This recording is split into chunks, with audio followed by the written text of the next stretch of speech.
বিক্ষোভে এবার উত্তাল ভারত। পশ্চিমবঙ্গের আরজি কর মেডিকেল কলেজের চিকিৎসক মৌমিতা দেবনাথকে রাত ৮টার দিকে শিক্ষার্থীরা broken leg, broken collarbone, 113 bites on the body, eyes stabbed and full of shards of glass, scratches all over her body. The world was shocked by what happened on August 9 to 10, 2024, to a young doctor in India. She was found in a very terrible condition. Her family was lied to and not allowed to see her body for 3 hours, and all this happened at her workplace, in a hospital. It is estimated that there were between 18 to 30 people involved, which shocked India to the point that doctors across the country took to the streets to protest, demanding justice and answers for what happened to Dr. Moumita Debnath. This is a very, very horrific case. And this is a summary of what happened in Dr. Moumita's case. Dr. Moumita Debnath is a very talented young doctor. She is only 31 years old and is in her second year of specialist program at RG Kar Medical College Hospital in Kolkata, India. At midnight on August 9, 2024, after she had been on duty for 36 hours, Dr. Moumita went out for dinner with her colleagues. And after she had eaten, exactly at 2 a.m., Dr. Moumita said goodbye to her friends that she needed to rest. Obviously, after working 36 hours. Well, because there was no room for her to rest, she finally decided to choose a seminar room in the hospital, precisely on the 3rd floor. Then Dr. Moumita rested in that room. Then the next day, August 10th around 11 a.m., there was a hospital officer who was on duty to check the rooms in the hospital. When he opened the seminar room used by Dr. Moumita to rest, the officer was immediately shocked, seeing that in the room there was a woman lying in a half-dressed condition and her whole body was full of wounds. And after being examined, it turned out that the woman was dead. Soon after, Dr. Moumita's family received a call from the assistant chief of the hospital, Dwaypayan Biswas, and he said on the phone that Dr. Moumita had lost her life due to suicide. So, the family was told that Dr. Moumita ended her own life. It's really unclear, guys. The family, who were very confused and shocked, of course, immediately rushed to the hospital, wondering what made Dr. Moumita end her own life. Why were there no signs? And she didn't look like she was going to do it. When they arrived at the hospital, of course they wanted to see Dr. Moumita. But the hospital at that time seemed to be holding them back. They were told to wait. There was no certainty, until finally the waiting time reached 3 hours. The family was already at the hospital, but were not allowed to see the body of Dr. Moumita. And after 3 hours, they were finally allowed to see the body of Dr. Moumita. The family was incredibly shocked when they saw that the body did not at all reflect someone who had just ended her own life.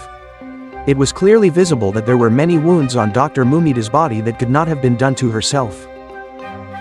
Because of the many things that did not make sense, inconsistent with what was told to them, finally the family pushed, asked and forced an autopsy to be carried out. And after the autopsy results came out, it was confirmed that Dr. Moumita died because she was murdered by someone else and sexually assaulted.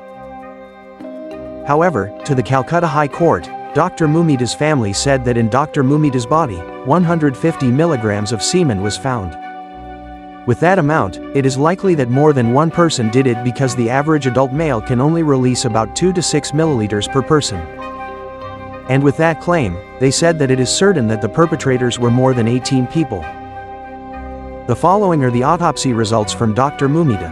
The autopsy results of Dr. Moumita Debnath showed that she was sexually assaulted and strangled to death. The autopsy report also clearly shows signs of sexual violence, with bleeding in her private area and wounds in her stomach. Very serious injuries were also found, including bleeding in both eyes because her glasses lenses were broken, and the glass shards were stuck in her eyeballs. Bruises were also found on her lips, wounds on her face, nails and left foot. Her neck bone was also cracked. Her pelvis and ring finger on her right hand were broken. Her neck bone was also cracked. Her pelvis and ring finger of her right hand were broken, and her left leg was bent 90 degrees backwards. Hundreds of human scratch and bite wounds were also found on her body, which in some articles were described as reaching 113 bites. The autopsy results also found that death occurred between 3 and 5 in the morning on August 9, 2024. And from the autopsy results, it was also discovered that Dr. Moumita had put up a fight before she was defeated and breathed her last. However, the autopsy dismissed the report that there was 150 milligrams of sperm in her body. According to the actual report, the 150 milligrams mentioned may have been the victim's internal genitalia rather than the weight of any fluid. But until now, the forensic team is still conducting an in-depth examination, including conducting DNA analysis, to find out the exact number of people involved and responsible for this crime. Until 3 days after the incident, precisely on August 12, the forensic team is still collecting samples that can be used to find answers to these questions.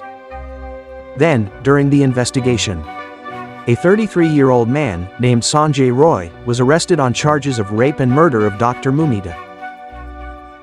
Who is Sanjay Roy and why was he arrested? So he is a volunteer, guys. He is part of the police disaster management group in Kolkata City, and he has been there since 2019. Recently, he was transferred to RG Kar Medical Hospital where Dr. Moumita works. Since he works there, Sanjay definitely has access to all the rooms, departments, and other places in the hospital.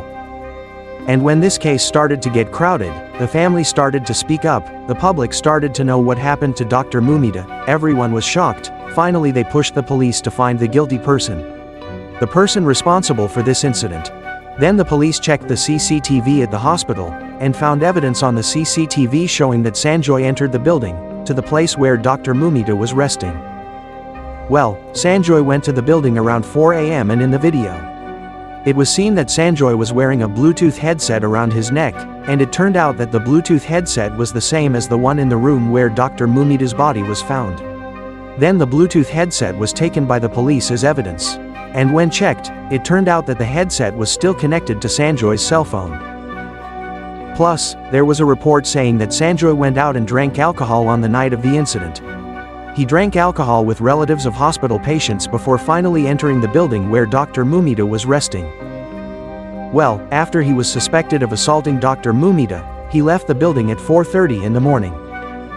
With this evidence, Sanjay was finally arrested by the police.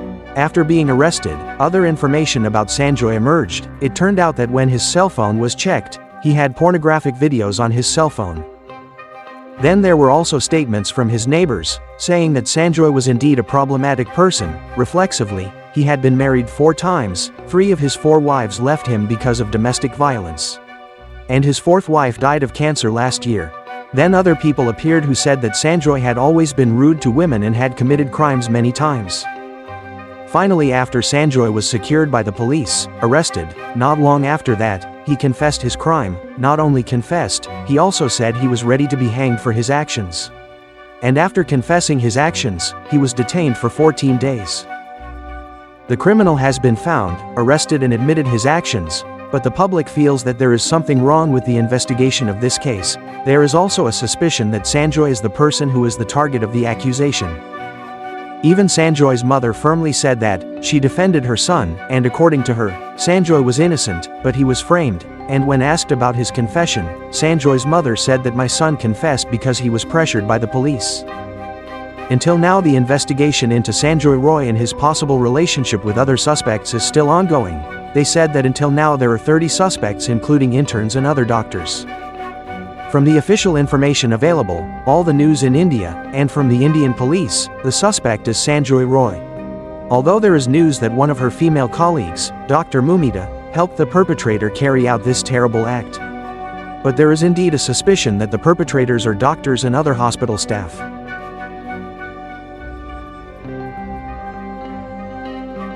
The first suspicion came from the family of Dr. Moumita, who was very dissatisfied with the investigation conducted by the police.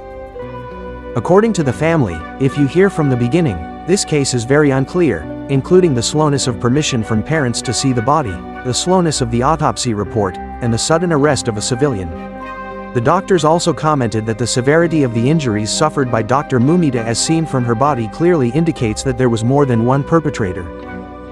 There are also reports that the police suddenly asked for the victim's body to be cremated. Although the Kolkata police denied this, and in the end she was not cremated.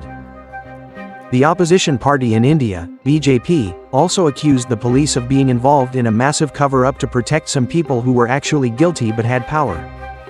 This suspicion was further strengthened by the midnight attack on the hospital on August 15, 2024, when women were protesting against the case.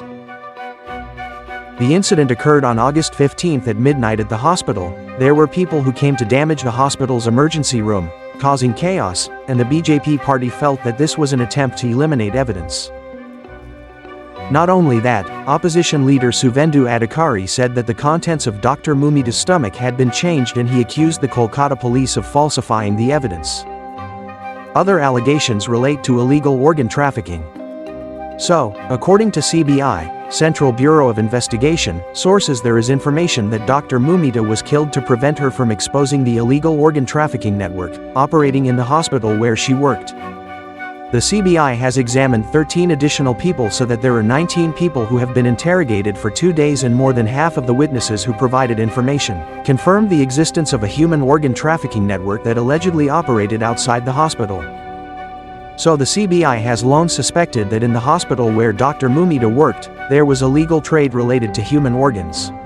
They had information that in the hospital there was illegal trade related to human organs, which actually this investigation had been carried out for a long time, and until finally this incident happened to Dr. Moumita, and they then connected this tragedy with the information about the illegal trade. So far, the CBI investigation said that several important people were also involved in the organ trade. Even from the existing clues, they said there were 4 names that had long been suspected of being involved. The 4 names are related to the medical school, including 3 doctors and 1 hospital staff. The 4 people were also reported to be related by a party and accused, also not only of illegal organ trade but also sex and drug businesses. The CBI finally felt that it was possible that Dr. Moumita knew about the information and intended to expose them. On August 13, 2024, the Kolkata High Court transferred the case to the Central Bureau of Investigation, CBI, where the Supreme Court reprimanded the police and the state for their botched investigation. The court also feared that evidence would be destroyed if the police continued their investigation. A bench headed by Chief Justice of India, Chandrachud, will hear the case on Tuesday, August 20, 2024. This is a summary of the case of Dr. Moumita, which until now this video has been made, is still searching for the truth. In addition, after the case was widely circulated on social media, there was one video that was said to be the last video of Dr. Moumita, which was sent to her mother in the last seconds before she lost her life. However, the video has not been confirmed that this is the original video. Based on information from the Kolkata City Police, because the condition of her body was very bad, it is likely that Dr. Moumita would not have been able to record herself when the incident took place or after the incident. And according to the latest investigation, it is certain that this video, the video that went viral on social media, has nothing to do with the case of Dr. Moumita. It is undeniable that this is a very terrible case and this happened. Apart from being able to share this case, it aims to let other people know the reality that exists and can happen in various parts of the world. Hopefully similar cases will not happen again, the truth of this case will be revealed quickly, and hopefully Dr. Moumita can rest in peace. If you like this video, don't forget to like and comment. See you in the next video. Peace.